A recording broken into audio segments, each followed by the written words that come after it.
Hey guys, welcome back to Forward Farming.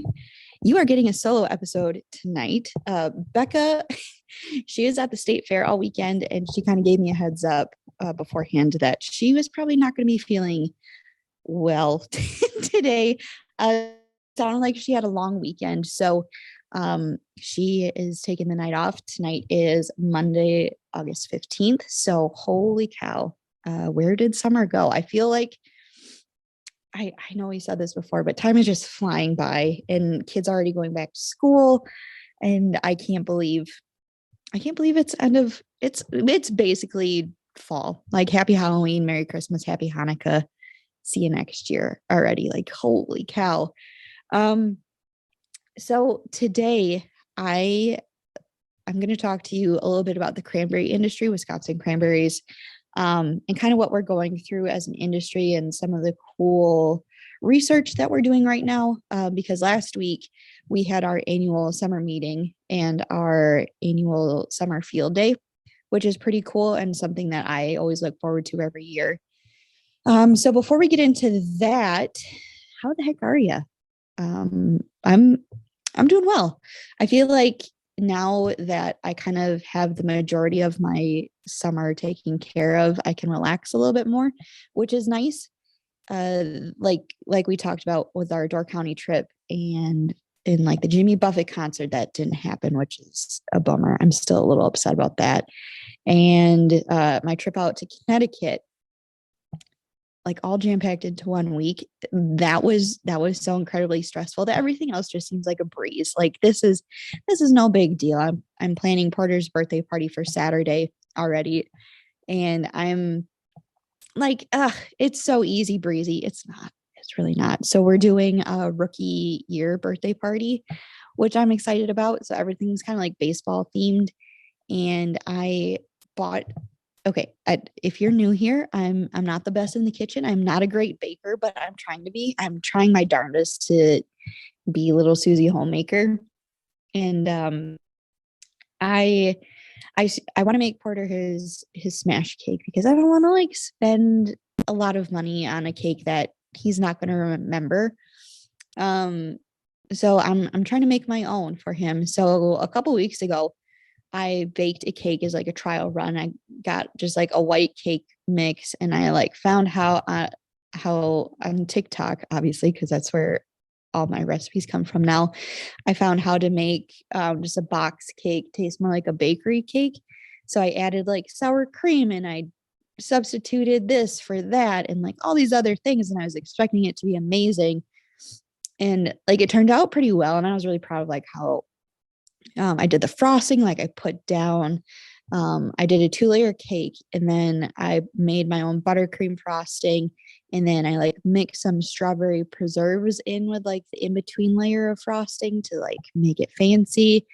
And I bit into it. Like I gave a slice to Dan. He's like, I don't know what am I supposed to be tasting that's different about it. So then I got kind of like bummed out. I'm like, well, screw this. Should I just make a box cake? Like I want this to be special, but I don't want it to be like a $90 cake that I spend at a bakery kind of special. You know what I mean? I'm trying to be a good mom, and like, oh, it doesn't taste any different than like a regular box mix. Well, shut up, Dan. Sorry, I'm just kidding. Um that was mean. I'm sorry, Dan. But now I'm trying to change things up. I'm trying to stick with the baseball theme. So I got this half a sphere cake pan, and I'm going to try to make it look like a baseball to stick with the theme. So this week I bought a yellow cake mix instead of a white cake mix. I think that was the downfall the first time, because like white cake mix doesn't really taste like anything. Even though I added a bunch of vanilla to it, it still kind of just tastes like a white cake. Like there's nothing to it. So I'm hoping this yellow cake mix, I hope this is a game changer. So I'm going to try to do a test run of this just to see how long to bake it for in this half a sphere. So it's literally like half a circle, but not like the flat circle cake pan, like a normal cake pan. It's like an actual like sphere, half of it. So I'd figure out one, how to have it balanced in my oven without it tipping over. So I think if I take a ring from a jar, like a canning lid, if I put the cake pan and that in the oven, like on a cake pan. Hopefully that will hold it up enough in the oven without it tipping. I hope. So I'm kind of nervous. I knowing me, I'm so nervous that I put things off. That and this is one of my not so great traits. If I get really anxious or nervous about something, I did this when I was in school too. I compared myself to a fainting goat because if I get too worked up, I'm just going to put it off until there's no other option than to just do it. So if I had like a big paper, so I had like a 10-page paper, I wouldn't do it until like 2 hours before it was due. Like if it was due at midnight, I wouldn't start until 10 o'clock at night. And I would nap up until then because I'm like, you know what? I'm kind of tired. Maybe if I take a nap, I'll wake up fresh with brilliant ideas on how to finish this 10-page paper. And it usually worked. Kind of. C's get degrees. So tomorrow I'm just gonna sit down and do this because it's a cake. Like Porter's not going to tell me if it tastes bad. Porter's not going to tell me like, oh, I can't taste the difference between this like a regular box mix. So if it's like a little overdone or whatever, he's not going to tell me. And if I burn it, it's going to be covered in frosting. So no, hopefully no one's going to see it. So what's the worst that could happen? I'll keep you updated, but if you could send all positive vibes my way while I try to make this cake, that would be greatly appreciated. And there's a chance of rain on the party day too. So if you could just pray to the rain gods to either make it rain Friday night or wait until like later on Saturday, that would also be appreciated. Because we have kind of a small house. So I don't know how we're going to fit all these people in our house if it does rain. So yeah, that's kind of what's on my agenda this week. I have some other fun projects that are kind of on the back burner that working in silence on, which I'm kind of excited about. Hopefully I won't keep you guys in the dark too much longer on those. Other than that, that's kind of my week in a nutshell. Just cleaning the house up, making sure it looks nice for family. And I heard this audio on TikTok. I'm just gonna like all these things are building up to Porter's birthday and just like so many flashbacks of last year. If you missed my birth story on Porter's arrival, go back and listen to that when you feel like it. If you feel like it, the podcast came out, I want to say in September last year. It's called Don't Have Sex Because You'll Get Pregnant and Die. So if you want to hear that story, go nuts. But it's like a lot of bittersweet memories coming back with a lot of happiness and a lot of sadness coming up. It's like he's not a small baby and he like outgrew the newborn size so fast. I feel like I literally went to sleep and woke up and he's wearing 2T clothes. And I just told Dan today, I'm like, I feel like he's 10 pounds heavier than he was yesterday. I don't know what happened.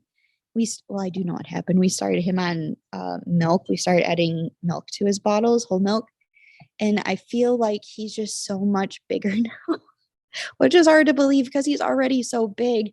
But I feel like I don't even remember what it's like to have a small baby. And it's like, oh, now I understand why moms are like, oh, I'm ready for another one. And he's not even a year old yet. I don't want another one right now, by the way. Like, but I can understand why that would be a thing.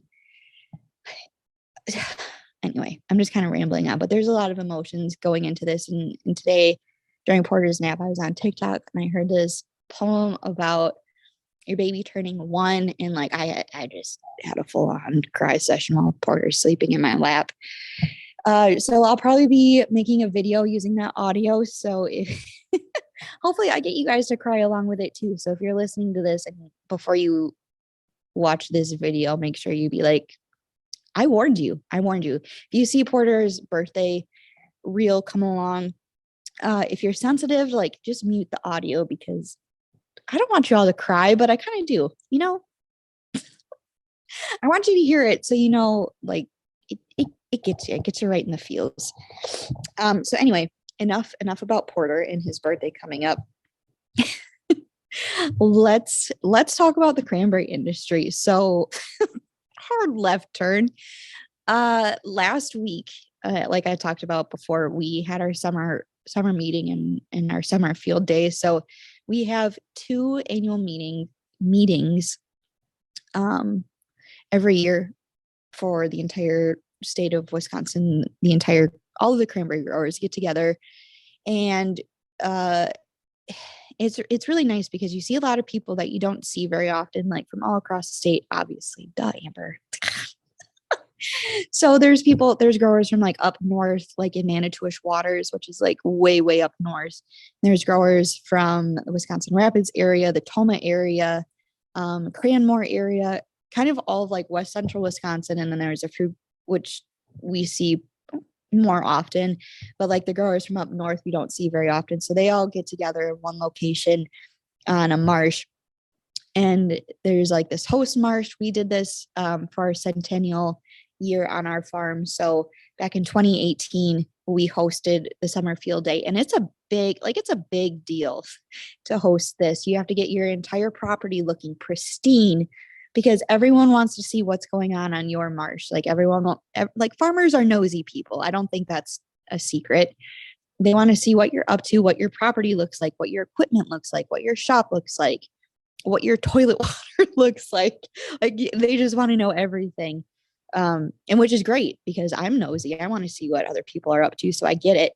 And there's just a lot of making sure that like all the weeds are pulled, like all of your grass is perfectly manicured, all of the gravel is looking great. Like it's a big thing. It's a lot of work that goes into it. And there's a bunch of vendors that come and set up as well. So like equipment vendors, crop insurance, there's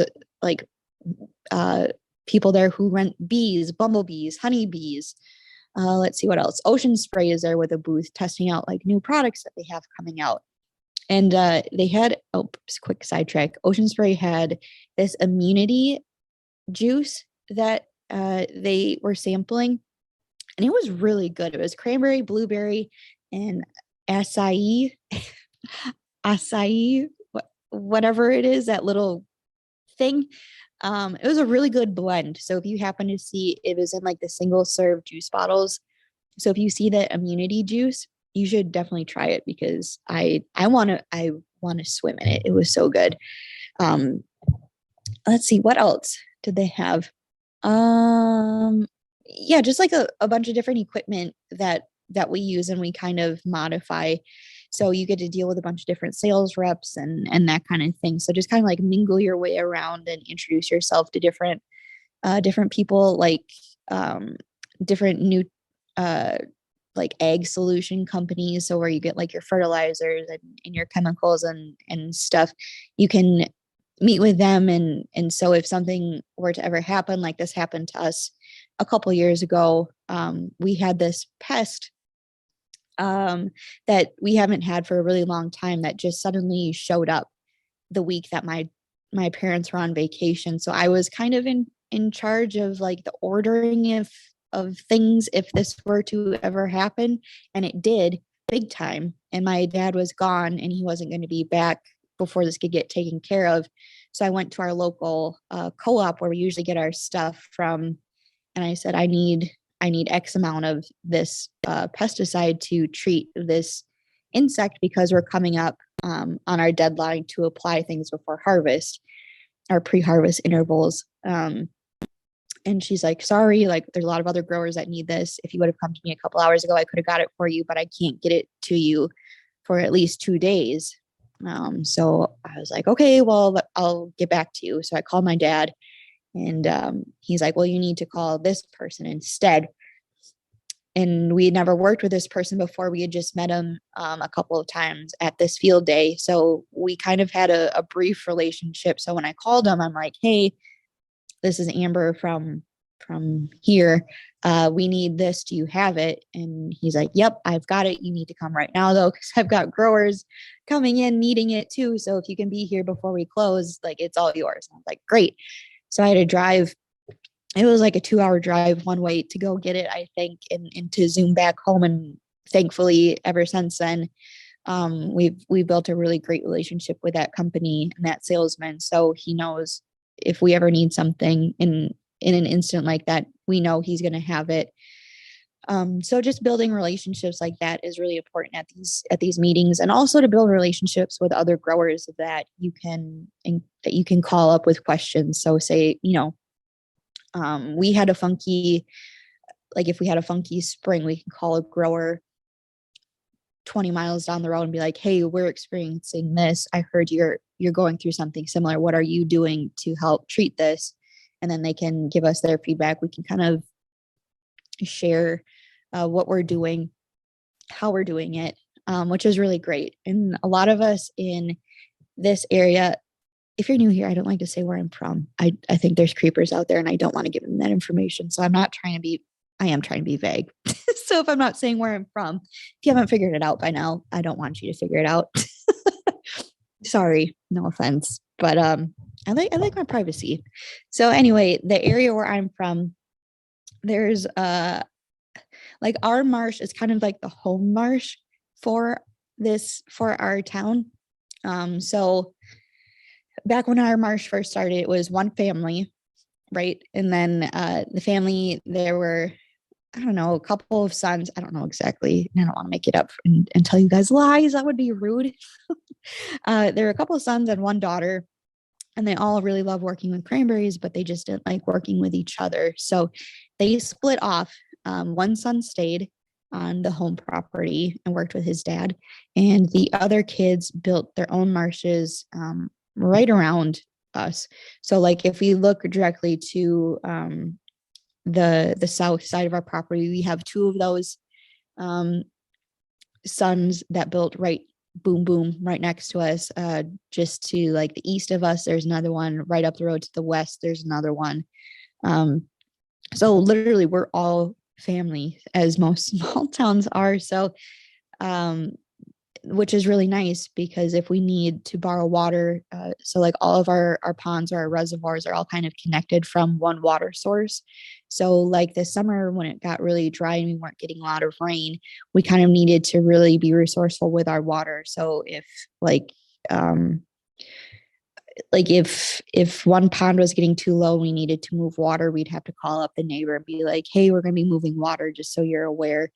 But it's more so if we get too much rain, I guess, and our ponds are really full, is when it kind of becomes an issue, because we don't want to flood out our neighbors by pushing so much water through into like their ponds that it starts to overflow. So we need to call and be like, hey, just so you're aware, to rearrange, like we're going to be moving water if you need to rearrange things to make room for this water.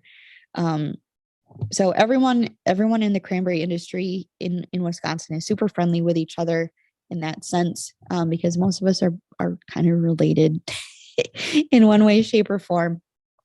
So that's why when I started dating Dan, I didn't have to like do a background check on him to see if he was related to me, because he came from a couple towns over and there are no other Bristows in our area. So I figured he was probably pretty safe to bring into the gene pool. Anyway, getting back to the field day. So it was really great just seeing everybody. We got to see people from like upper like Ocean Spray come in. They flew in. So we got to see some like the big wigs come in. I got to talk to them for a little bit. There was a grower that flew up from Chile, because they grow cranberries down there. He's one of the growers, I think the main grower. So he came up to see some of the Wisconsin growers, chit chat, see and fill us in on what things are like down there. It was all just a great time. And this year it was really cool, because for the last 5 years, the Wisconsin State Cranberry Growers Association bought a marsh 5 years ago in kind of like a central location for a lot of growers. And they bought this property and they're turning it into a cranberry research station. Sorry, I have to blow my nose real quick. Don't mind me.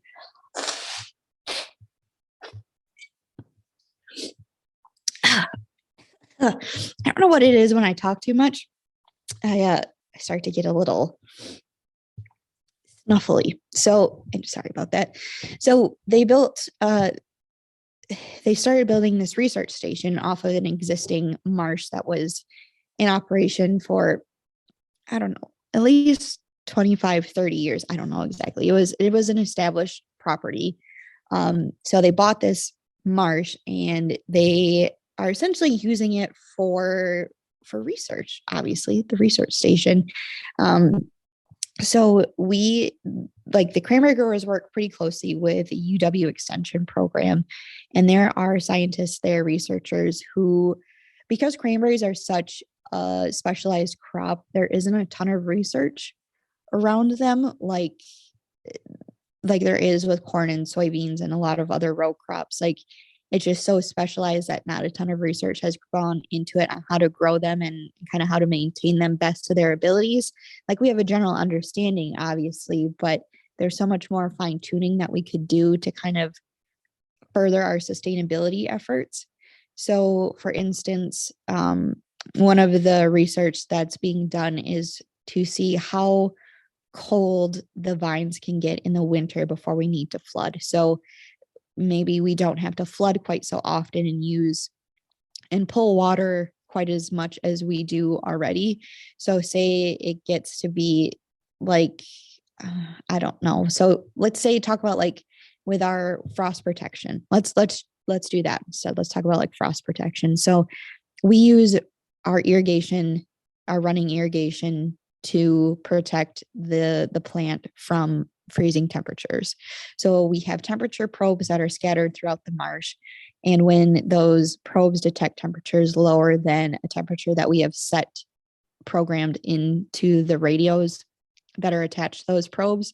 So say if it gets below 34 degrees, the radio will call our cell phone and be like, hey, it's below the temperature, start your irrigation.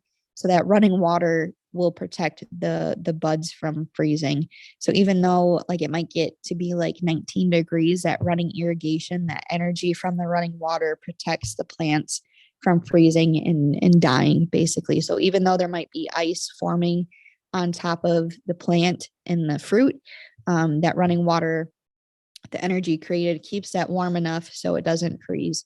So now maybe instead of having our temperatures set at like 34 degrees for frost protection, maybe they can get down to like 27 degrees. I don't know, I just made that up.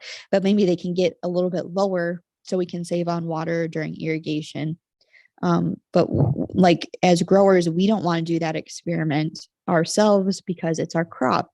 If we if we don't think that they can get that low just based off of like personal experiences, we're not going to do that testing ourselves because we don't want to freeze our crop off and ruin everything. So let's let the researchers do that on a controlled environment.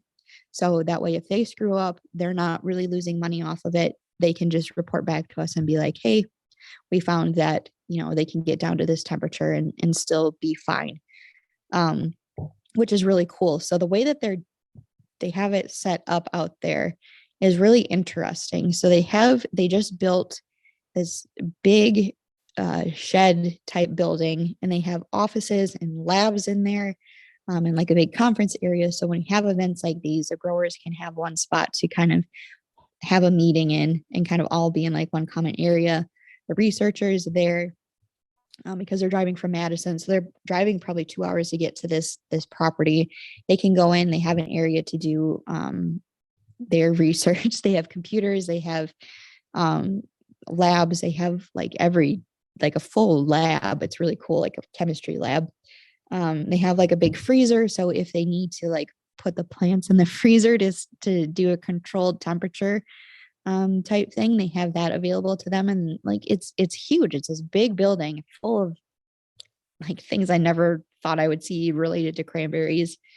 Um, and then down in like the actual farm, like the actual like marsh area, they right away, when you walk in, the established beds are still there, getting a crop off of them. And in those established beds, like since there's already like weeds and already established pest in there, that's kind of where they're doing their new like herbicide, insecticide treatments, because if you're a crop farmer, I'm sure um, like all of the new bans that are cracking down on chemicals like that we're allowed to use. And especially for cranberry growers, we have just a few handful that we can use, and a lot of them, and some of them are being taken away, which is going to be very hurtful for us. And I don't want to say that to like scare you as a consumer, because these chemicals that we are applying, um, we it's all very controlled. So we know what we're applying in correlation to like our harvest dates. So they have if there's any residue being left on the fruit or on the plant, there's a certain amount of days that it will hang on before it's considered safe to eat again. And we're very mindful of that timeline. So as an extra precaution, and I we'll talk about this in a future episode. I have it all planned out. We're going to be talking to one of our crop consultants from Ocean Spray, who's going to be kind of diving into this a little bit more. But we have to send in like our full reports to Ocean Spray, our handler, whoever your crop handler is, where you send your fruit. We have to send in our reports with the dates, the exact amounts that we applied everything, the wind direction, the weather, the temperature. Like we have this detailed report that we have to fill out and send in for us, Ocean Spray, before we can send our fruit into them. And if they see like, oh, you applied this on this day, this was too close to your harvest date when you sent the fruit in, we can't accept this fruit. So they'll actually pull that fruit from you and dump it. Like they have to like clean the entire tank where all of the fruit is being dumped after harvest before it gets processed. They'll clean the entire pool out, and you don't get paid for the fruit that you sent in. So we're obviously very mindful of what we're applying, when we're applying it, if it's safe, all this other stuff. It's safe, obviously. Otherwise, it whatever. So they're testing out jumping back to it, they're testing out new products here. And it was really exciting to hear that they have something in the works that is soon to be, that we'll have within 2 years, that can take care of a lot of our weeds, our troubled weeds and grasses that we struggle with. Because if we have too many weeds, obviously it's going to suffocate out the vines. And we're not here to grow weeds. We're here to grow cranberries. So anything that can help stifle those weeds out is going to be a game changer for us. And without, fewer weeds results in fewer insects as well. So win-win-win. So they're testing that out in small areas, and it's crazy how controlled they're doing this. So all the fruit that they're testing like these new products on, it doesn't get, they have to hand rake it. It's like a controlled area. So it's all hand raked and not included in like a big harvest, like what we're doing. So it's all very small. So they'll test out in a small area first. And then if it like is okay with cranberries, because like a lot of the stuff that, again, other row crops can use, we might not be able to use for us. It might be bad for our plant. It might kill the plant, where it could be do really well for like corn. It might not be the best for cranberries. So everything's labeled differently for us. So they have a couple of control beds, and then in that sense, and then they also are doing this camera work, which is kind of cool. It was a new project that we just passed through the Cranberry Board that we gave funding to researchers for. It's called a Raspberry Pi camera, which sounds a lot more delicious than what it is. It to put it in like layman's terms, it's basically just kind of like a trail camera that they have, that researchers have set up to take pictures of the vines a couple of different times throughout the day, every single day. So you can really see the growth and change every single day, from like the start of when the vines start coming out of dormancy in the spring until right up until harvest. So you can see everything changing. So you can get a better feel for like what your growing days are like. If you have a cold freeze one night, how the growth changes compared to like the next day if it's really warm. versus like a colder evening. You can kind of get a feel for if that changes the growth, and you can kind of see that through pictures, which will be really helpful. And then it'll be also helpful to kind of explain the different stages of growth during growing season. So kind of seeing the buds starting to swell and start forming the blossoms, and then see the blossoms turn into fruit after that. So kind of seeing that whole process, which you might not be able to see unless you go out and check your beds every single day, because it's kind of like a blink, and you literally might miss it if we have warm weather, which is kind of cool, because it was kind of like that this year. We had such a warm we had a pretty warm spring. So when things started growing, like they really started growing. So then they can keep that for further research and compare that to years past and see like, okay, here's what was happening on July 17th of 2022. This is what was happening on July 17th of 2021. Here's what it looks like in 2023 on these days. See just a difference, and why there might be such a big difference, if it's all weather related, or if it was because you're applying different fertilizers. Like there's a whole bunch of factors and why things could be different. So they also have that set up. And then what's really cool is they have an entire bed. I don't remember how big it is. It's a pretty big chunk. I want to say it's at least like 3 acres. And that entire bed is made up of different varieties of cranberries. So they're testing out different varieties. And it's crazy because they have different plots. They have small individual plots for every single plant.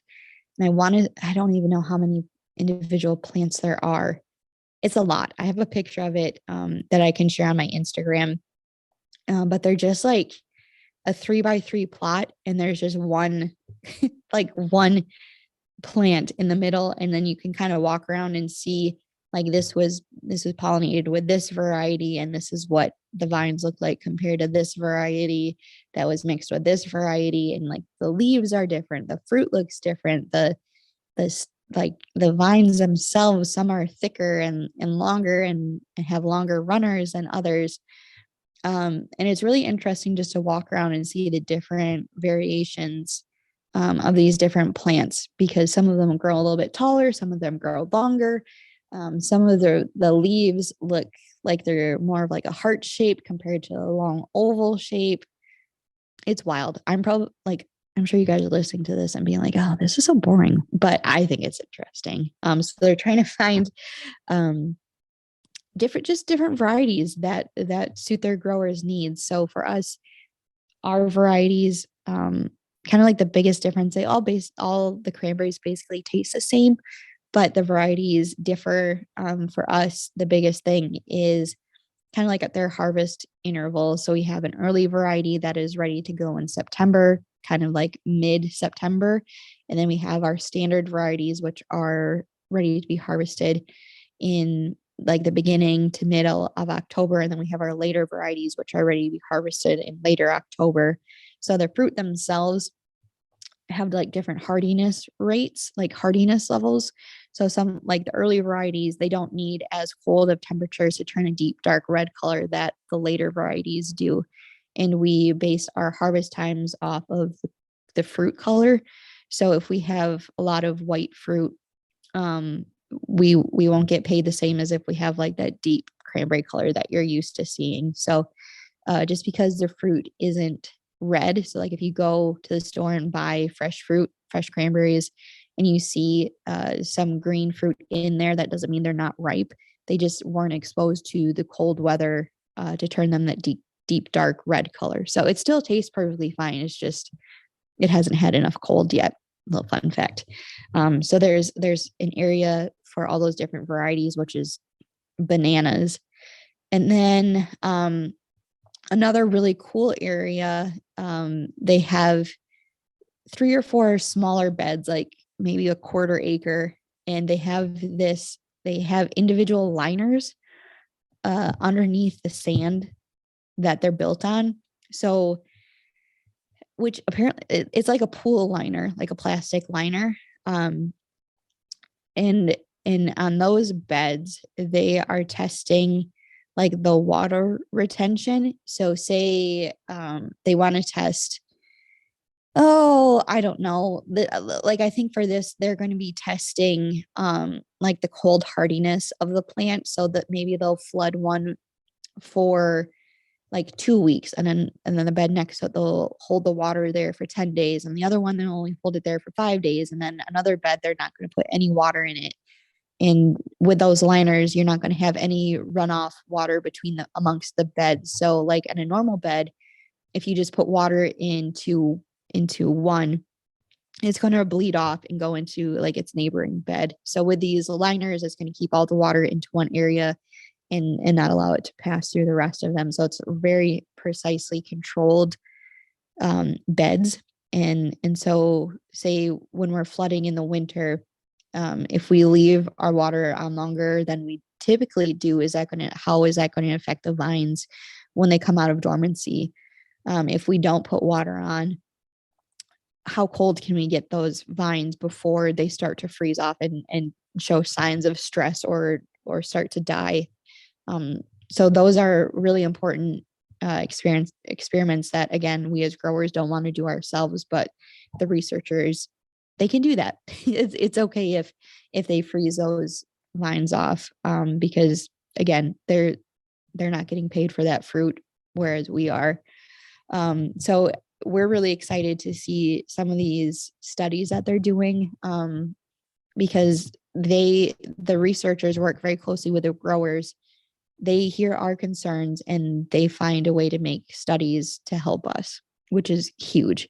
And we also have meetings a little bit after harvest. I want to say it's in November, where we get together again and voice our concerns and say, okay, like we see you're doing research like this, but this was kind of a problem area for us the last couple of years. How can you help us in this way instead next year? So we can get that research done and start making changes for ourselves. And a lot of times it's just how to be more sustainable. What can we apply in less amounts to fix this problem? How can we not use so much water, even though it's all being recycled? How can we make more? How can we make more precision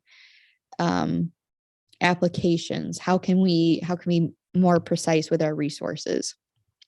And cranberry growers are such resourceful, sustainable people, like farmers. We're always trying to improve what we're doing now, because again, like we all, like a lot of cranberry growers are our families. They're multi-generational. It's hard to find like first or second generation cranberry growers. We're mostly third, fourth, fifth, seventh generation out here. So there's and we all live and work on the property. We all live and breathe and eat this crop.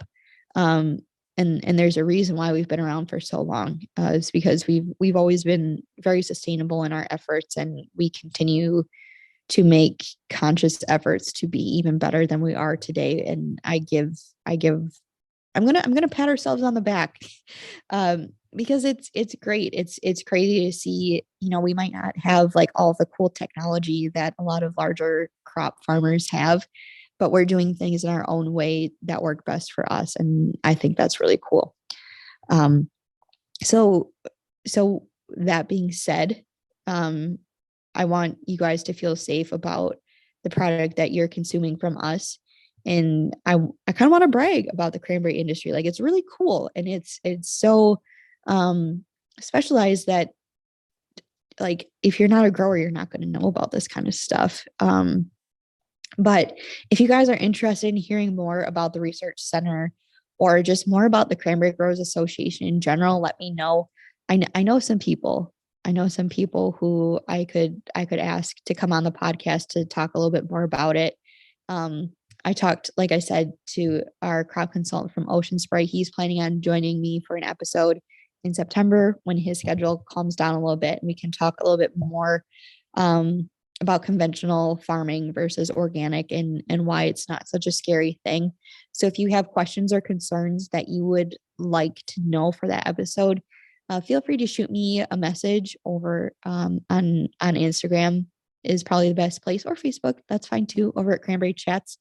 I'd love to take those questions and talk to a pro, because I want to make sure that that information comes off as professionally as possible. And I want you guys to feel safe with your choices that you're making when you go grocery shopping.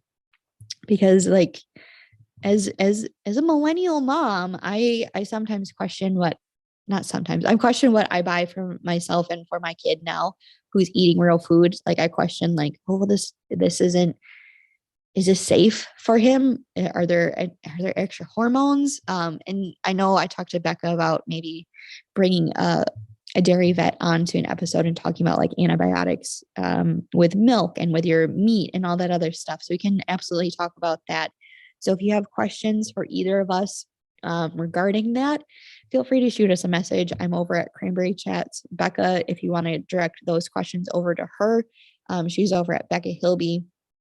Or if you just want to send them to our podcast social media pages, Forward Farming Podcast on Facebook, Instagram, that would be great. We love chatting with you guys. So the more questions, the better. We want to make this as educational as possible. So with that being said, I think I've been rambling on just long enough. So again, thank you guys for listening. If you ever have any questions about cranberries, let me know. Let's chat. I'd love to talk to you guys about it. Until next week, if you're not following us already, I'm over at Cranberry Chats. Becca's over at Becca Hilby. Our Instagram page for the podcast, Forward Farming Podcast. If you haven't left us a rating and review on Apple Podcast, you can please do that. We always love reading the reviews, or you can do so on Facebook too. That'd be really helpful. If you want to watch this on YouTube, it's nothing too exciting, but we have a YouTube channel if you want to watch this instead. Again, just search for Forward Farming Podcast. You can find us there sometimes, not always. But thank you guys so much for listening, and we'll see you next week. Bye.